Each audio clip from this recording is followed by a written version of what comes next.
Hey, hi. I'm Floyd Rosini, the Journeyman's son. And today I have a question for you. Is ebony always black?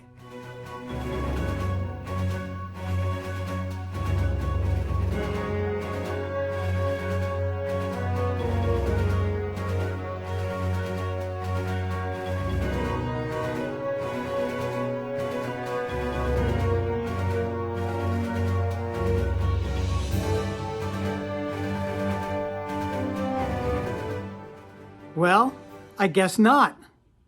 Sub-ebonies have beautiful, beautiful graining. They have oranges and reds, they have whites, they have browns. They're really interesting looking. And they're mostly striped. They're really pretty straight grained. So I decided that rather than do a straight black sample that represents ebony, I would do one of the other ebonies that have so much more character, especially if you're building a piece of furniture. Sure, you could build a black piece of furniture and it would look all right, it would look cool. I mean, you could paint a piece of furniture black and you'd have a black piece of furniture. It's a great accent piece, but the ebony that I'm talking about has really, really beautiful colors, beautiful oranges, brilliant reds, really awesome. They're not down underneath, they're really right out in your face. They're just beautiful. These reds and oranges, they're incomparable. They're beautiful. And the browns, awesome. So I like those kind of ebonies very much. I certainly like the black, and black accent furniture is very cool, as I said. But with the sample that I want to make and the furniture that I eventually want to work on, I don't want it to be just straight black. I want it to look like one of these other ebonies that have all that color. And so we're going to make an ebony that's a little bit different. You know, ebonies come from so many different places in the world, from India, China, Indonesia, East Africa, Madagascar. There's so many places. And they have a variety of looks to them. They're not all totally black. The East African is really the most black. It's the one that's most sought after. But some of the other ones are just incredible. And you could see from some of the furniture in the clips earlier that they really are stunning. And so that's kind of the look that I want to go for. I'd like to make this sample somewhat impressionistic because it's not real ebony. We're going to do a faux bois ebony with all of those colors. And so we're going to layer it. And I want to be able to show you and teach you how to do that layering so that you can get a really great look. So that you can get the ebonized look with all the colors and have it just looking awesome. So let's jump right into it so I can show you how I'm going to do it. Okay, so let me tell you first, I went to Lowe's and I picked up a sample of this wood. It was a 2 foot by 4 foot, and I had them cut it for me into 2 by 2 pieces. So it's 2 foot by 2 foot. And I just want to show you this, so I'm going to put it right up a little bit closer. So you can see what this is. This is beautifully straight grained. It's called blonde wood. That's the name they gave it. And it was perfect. It was exactly what I was looking for that nice straight grain that we're going to do with the ebony. So I already prepared this now. I prepared it the same way that I told you, you stand off the edges and the corners. If you haven't seen my video on preparing your sample, take a look at that video. It'll show you exactly how to prepare the wood before we're ready to put the dye on. And I just want to let you know that I just got a brand new shipment of these beautiful felt blocks. They're just exquisite. You can find them on my website, kingdomrestorations.com. Get yourself one of these great, great, great pieces of equipment. Okay, so what I did was I got everything ready here. The first thing we're going to do is we're going to use an oil-based dye because I want that to really penetrate down in. I want to get not an opaque look, but a semi-transparent look. And the oil dye will do that for me. Using the mineral spirit, it'll penetrate in like a regular dye, but it'll just have a little bit less transparency. And I really want to get the red color. I'm using the concentrated red number 6331 I'll try to put that in the description underneath the video. Please listen to me also. If you like the content, please consider subscribing. I would love to have you subscribe. Appreciate that very much. So what I'm going to do now is I'm going to try to bring the camera in a little bit closer so you can see how I actually mix the dye. So here it is. Now I usually use a tongue depressor, and I cut off the end because I don't really want it round. Get it nice and flat so I can use it to stir. Now I already mixed a formula for this, so I'm going to mix it up for you so you can see how we do it. This is a sample, so it's only a small amount of dye. We're going to use 3 ounces of mineral spirit. I have mineral spirit here.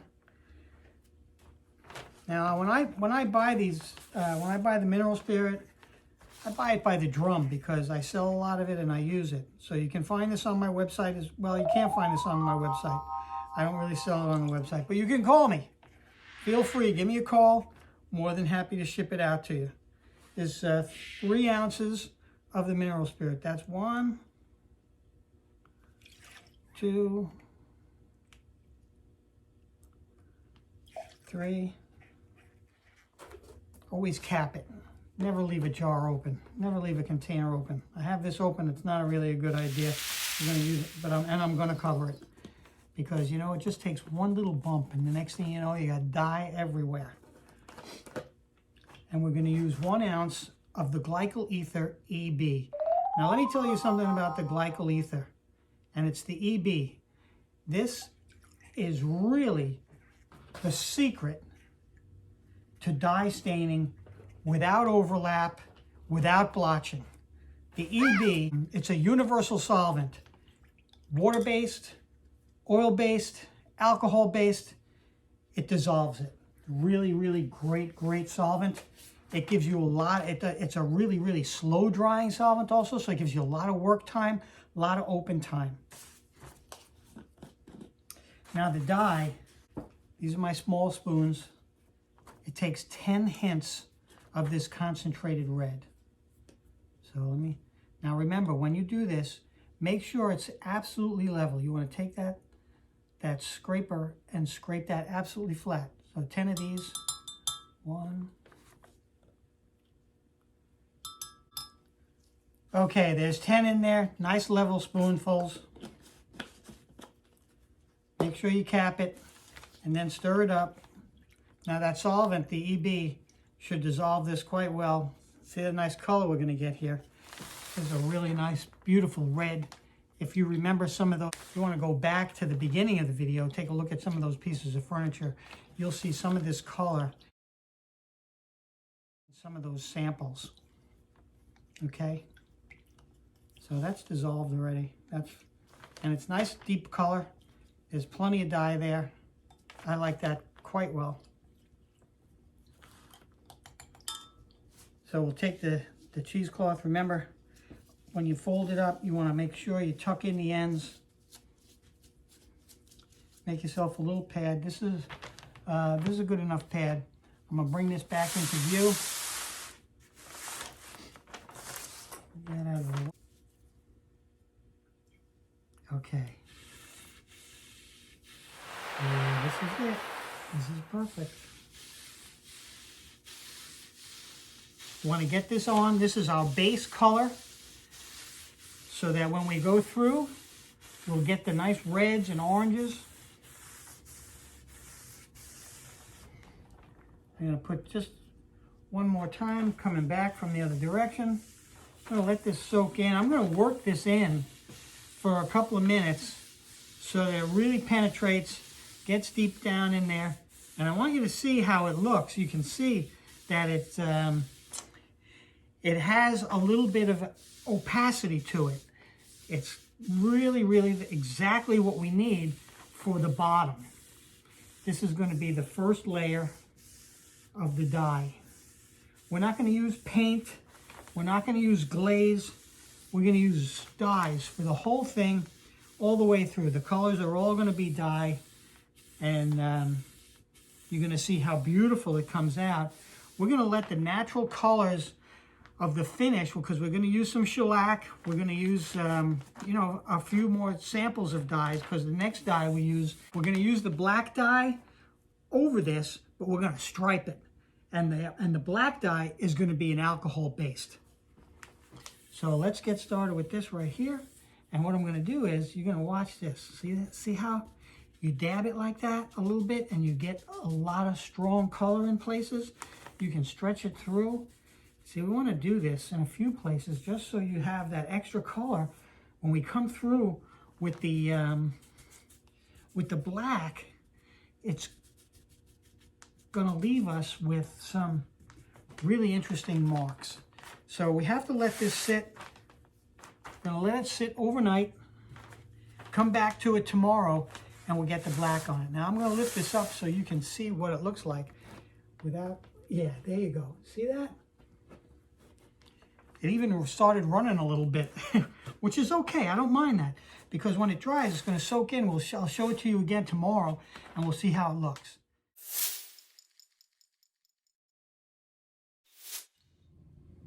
Okay, so we're back and it's dried really well. I'm going to lift it up so you can see it.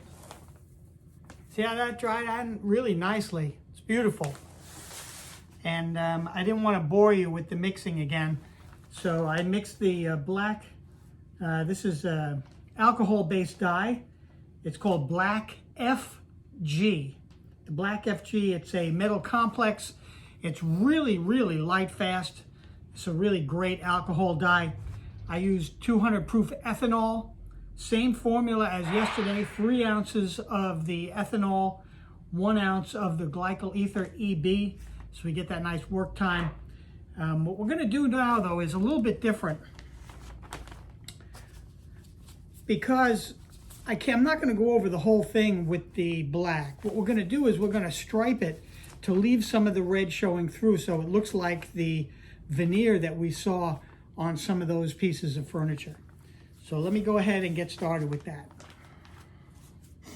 Just dip it in. I'm just gonna put a little bit on the tip here, and I want to stretch it out on the cardboard so it's not totally saturated, because I really don't want it very wet. I just want it moist so I can drag it through. Now let's see, get the board. Okay, there you go. So now watch how I do this. This is really, really interesting. Just a little bit on the edge. I'm going to cut a little bit inside. See some of that right down in there. We're going to just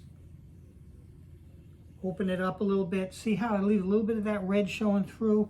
We're going to leave some of that open. And you watch how some of this goes. And we're going to just make it look a little bit more like gray. Now we're going to go over this a few times, so where we have it, it's really black. And we're just going to get it in here so we can see how it looks. A little more on there.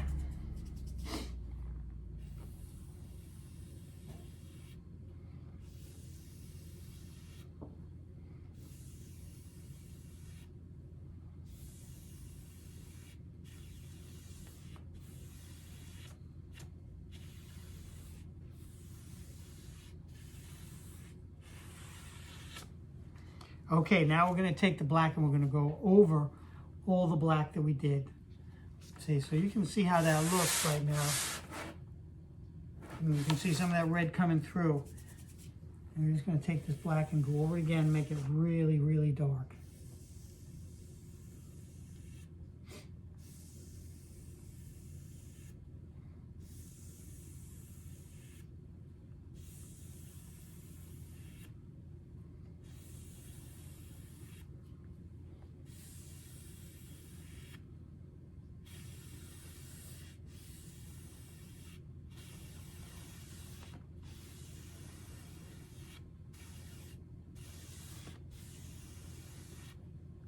Now what we're going to do with the remainder of the red that's on here is we're going to mix some brown, some dark walnut, and we're going to go over this, and that's going to change the color. You're going to see we're going to hit it really lightly just to change it. Now I'm going to go over this a few more times with the black. You can see that we just left a few little stripes in there. We're not going to make it really Not going to make it all black, and we're not going to make a lot of really dark red stripes in it. This, like I said before, this is going to be impressionistic. Okay, so I'm going to go over this a couple more times, and then we'll get back. So this is how it looks right now. I'm going to push right up in there. I ran it through a little bit more black, and now I'm going to mix up dark walnut, and we're going to go over the whole thing with that. Okay, really lightly. So we're going to change the color of these red stripes, and it's going to brown them up a little bit and orange them up. Okay, I'm going to give you the full treat on how I mix the dark walnut, and it's a water-based dye. Now the water-based is going to really kind of float over this, which is going to be nice, and it's going to change the color of these oranges. It's going to make them look really much different than they are now. So I'm going to start mixing these up. Start with the liquid first. I'm going to use the aqueous base. This is a base that helps to prevent migration of the stain from the wood to the surface. We're going to use 1.5 ounces of this. You can find this on my website also. And we're going to use 1.5 ounces of water. And then of course we're going to use 1 full ounce of the glycol ether.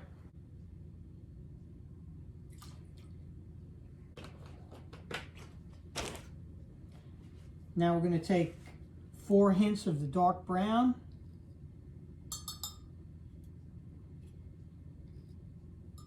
Make sure they're nice and level. That's 3, 4, 2 hints of orange.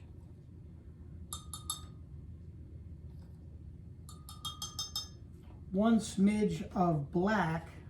This is the smidge, a little bit smaller here.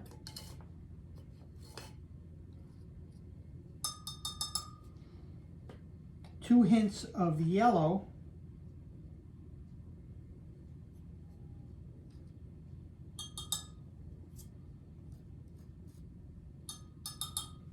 And 2 drops of blue. The blue is going to help to really make it nice and brown. Okay, and then we'll stir this up. You get a clean stir so you can see the color.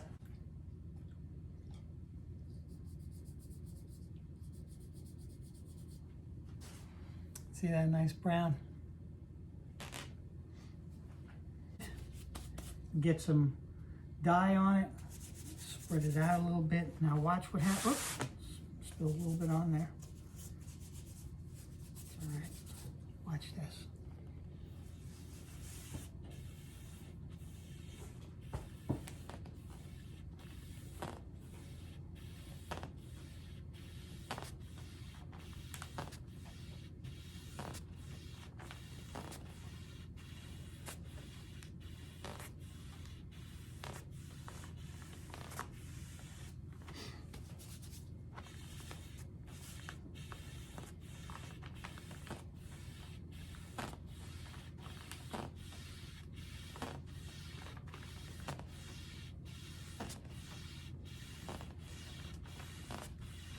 See, the water doesn't really bite in as hard,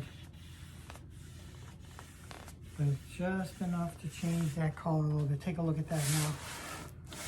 See that how it's toning it down nice? Okay.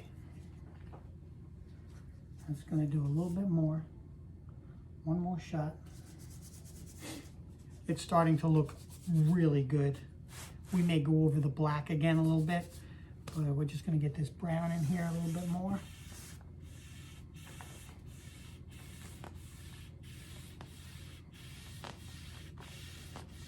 See what it does for those reds? It really, it kind of subtles them out.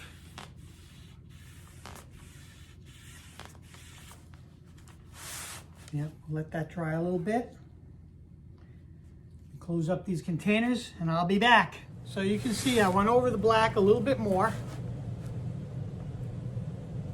So it's a little bit darker, and now we're ready to put a coat of shellac on here. The shellac, I'm going to use the #1 lemon shellac, and you're going to see how that changes the color. We're going to put that on first, just to alter the color a little bit, and then we're going to come back and use the shellac with a little bit of black in it.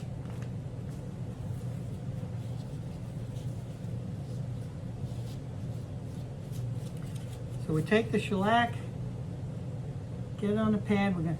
Now, it might move some of that black, because the black, you can see some of the color coming off from my glove onto the pad, which I don't mind too much.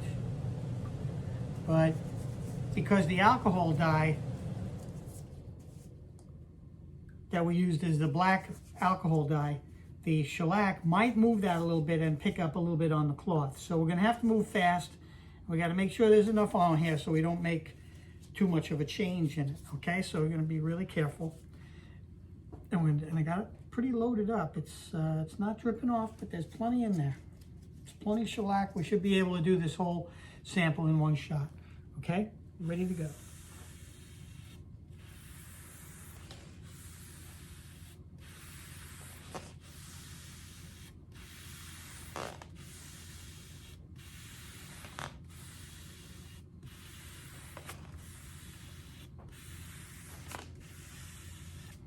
All right, it did pick up some of the black, but that's okay. Take a look at this.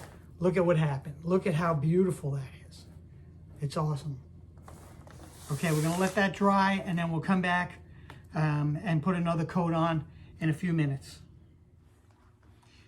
Okay, so you can see that this has a little bit of luster from the first coat of shellac. You see a little bit of shine on it. And now I'm gonna put a second coat on. I shouldn't pick up too much of the dye now that we have a sealer coat underneath. But I want to make sure I load up the pad good. See, it's not dripping out, but it's pretty wet. So we'll take that. Remember, you always push it in also. Push it into the cloth, and then we'll just start again. Put a second coat on.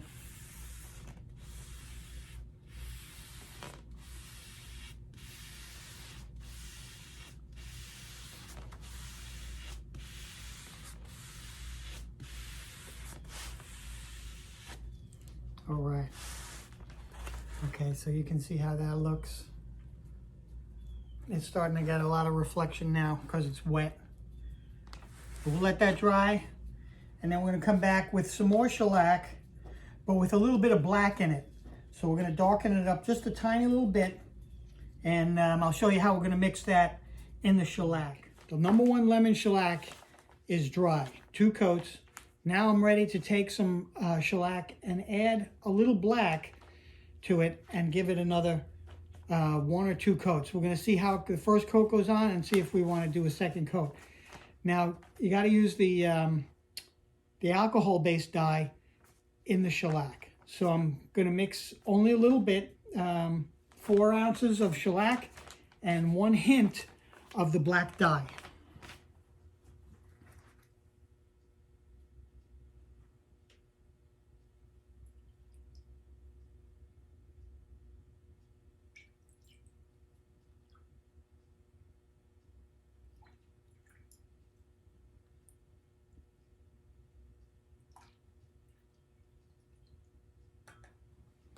And the black dye, 1 hint, level teaspoon, mix it in there.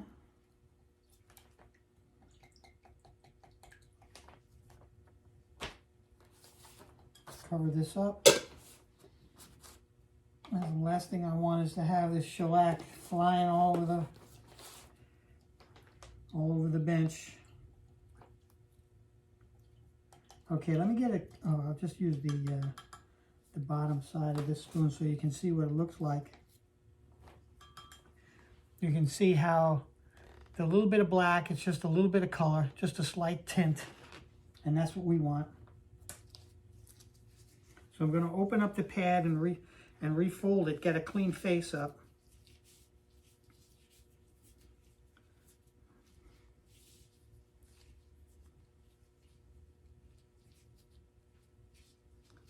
So you get a nice clean face.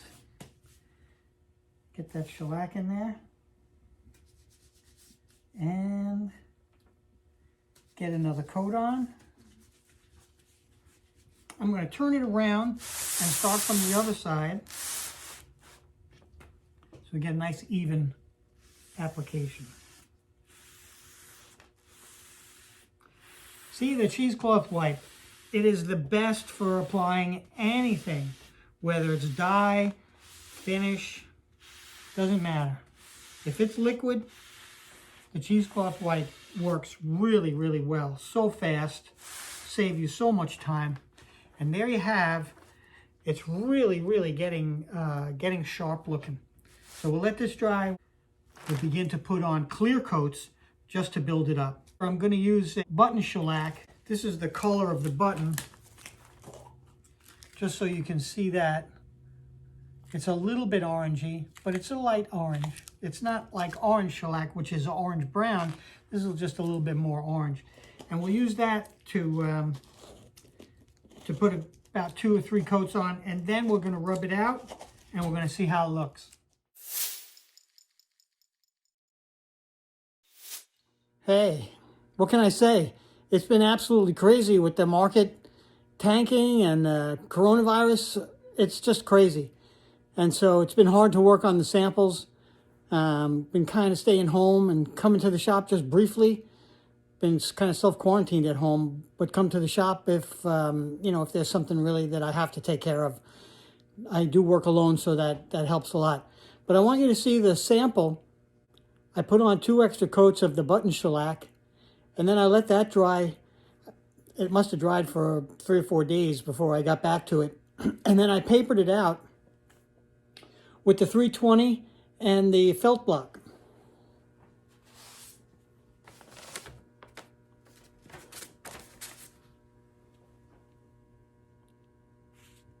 .320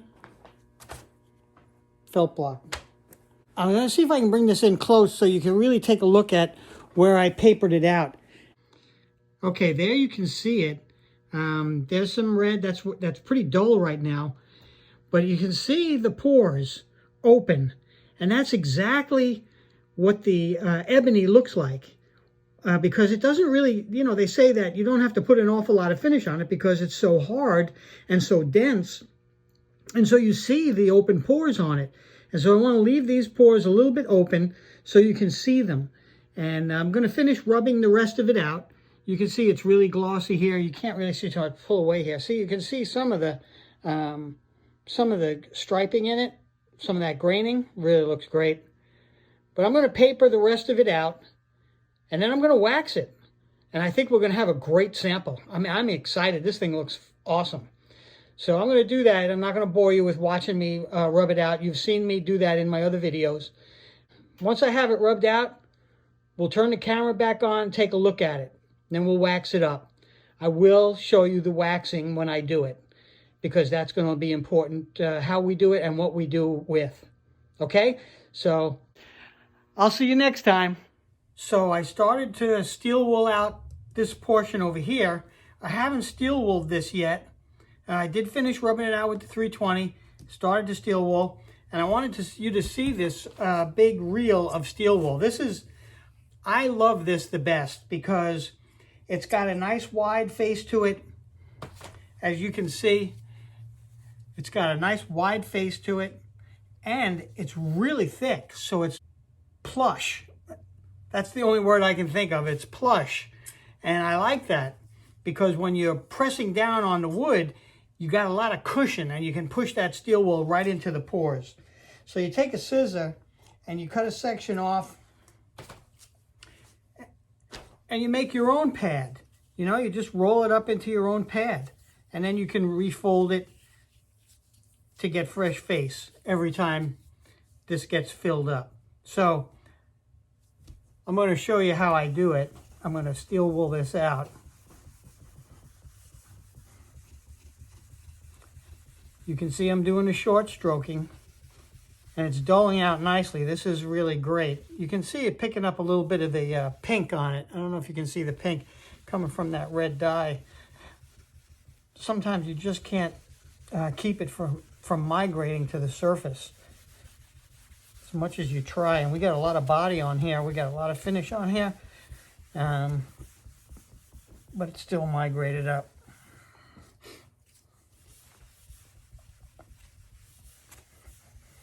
Okay, I'm going to turn this around to do the other way.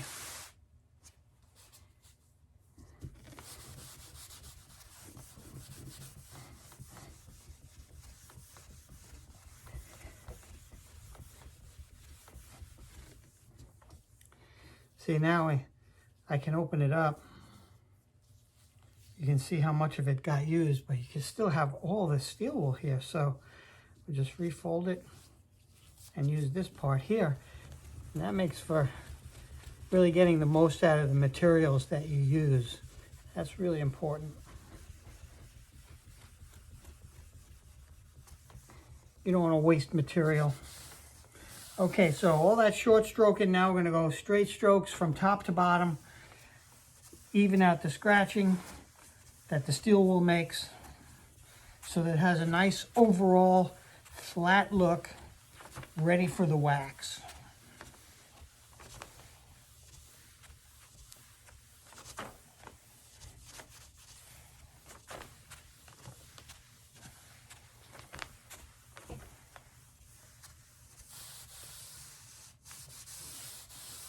Okay, now I'm going to dust that off with a cloth.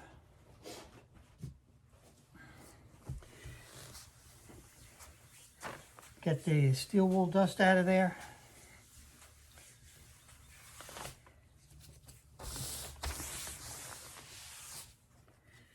And now we're going to wax it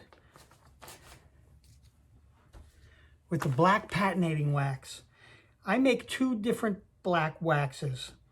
I make a black wax that has dye in it, that's very penetrating, and then I have a black wax that's pigmented, that doesn't leave a lot of color behind, but gives you a black look. See, the pigment would hide the red even more that I want to enhance, but the pigmented wax will give me the black that I need in the pores, but it won't take away from the color of the graining. Okay, so I'm going to go get my patinating wax and we're going to wax it up. Okay, black patinating wax and cheesecloth. We don't need a whole pad. I'm going to cut this in half. Well, actually, I'm going to tear it in half, and then I'm going to fold it, make a nice pad, fold it once, and tuck in the ends. Got a nice little pad there, and we'll get this black patinating wax right on here. So check this out. See, we're going to push it right down in the pores, rub it on in circles, make sure you get good coverage, and then straighten it out. You can see the color coming up really, really nicely. I think we got a lot of wax here, so I'm going to stretch it out even more. Yep, stretch it out really nice. And then straighten it out. Yeah, it's great. Looks really, really good. Okay, we'll do a little bit more. Stretch it out.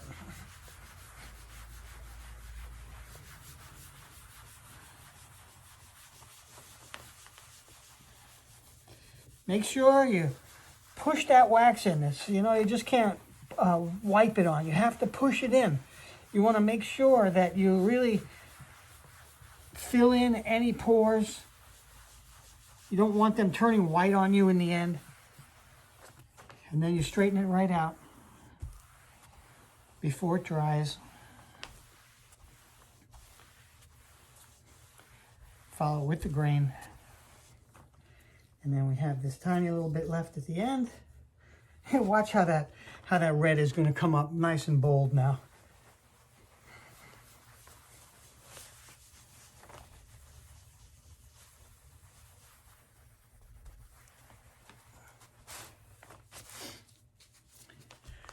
Okay, I'll stretch this out.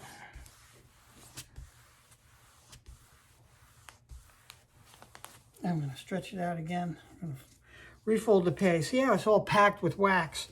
And I got a lot of wax on there, so I just want to take a little bit off. So I'm just going to open it up to the, you can see some of the wax coming through here, which is fine. I just want to pull some of it off. And that's it. I'm going to leave it like that. We'll let it dry till tomorrow. And then we'll give it the final buff. And we'll have a finished ebonized sample. Great. Look forward to seeing you then.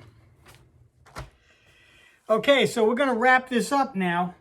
And it dried overnight. I'm back here. I got my cheesecloth pad. It's not a full pad, but it's big enough to do this job. I already got it folded, and I'm just going to buff it out. Yeah, look at that shine coming right up. Beautiful. Letting it dry overnight is the best. Look at that, hardly any excess on there. That means all the wax is on there. Really good protection. It's got a lovely luster. I think what I might do is take a linen cloth and buff it. You get a little bit brighter shine when you use linen. I do have those cotton rags on my website, kingdomrestorations.com. You can find some good linen buffers over there. I'm going to go get one. This is what they look like. They're really tight woven. It's like a bed sheet. So you compare it to the cheesecloth. Let me open this up and show you that. You see how you can see if this has got a nice open weave to it. This is really a tight weave. And this will give you a little bit more friction when you buff, and it'll give you a little bit higher gloss. That's a good tip. So let's buff this out.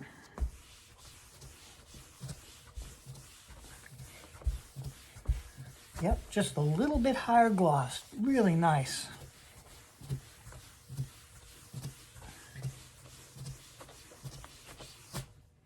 Yep, see, it even picks up a little bit extra.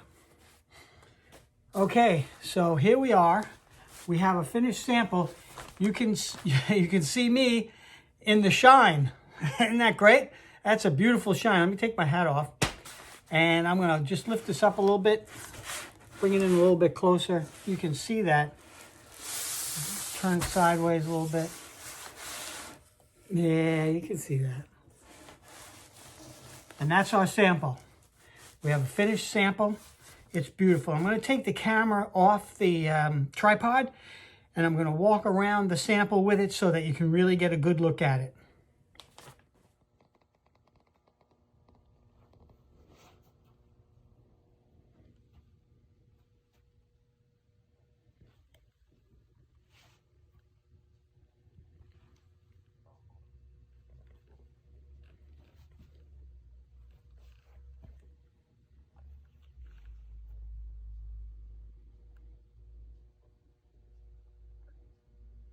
That really looks awesome.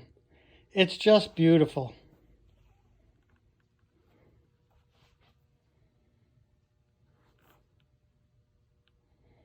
All right, so that's a wrap.